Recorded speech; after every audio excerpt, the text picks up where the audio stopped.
Hello Rishu school నుండి శిష్యాని అర్థమైందిలే. తీసుకొచ్చేసా. హే ధర్ని, police complaint ఇద్దామ్మా. ఎందుకు? పాప కనపడటం లేదు. నేను పాపని స్కూల్ నుండి పిలుచుకొచ్చినానే కదా కాల్ చేసింది. అందుకోసం ఫోన్ అయినావా? సరే సరే.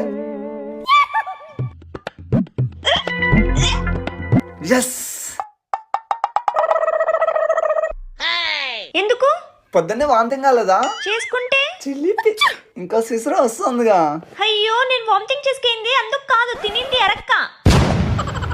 ఇంకా ఏదో అనుకున్నా. హలో, మొన్న చెప్పా కదా ఊరికెళ్తున్నా అని. అర్థమైందిలే. పో పో. పోవట్లేదు. Yes.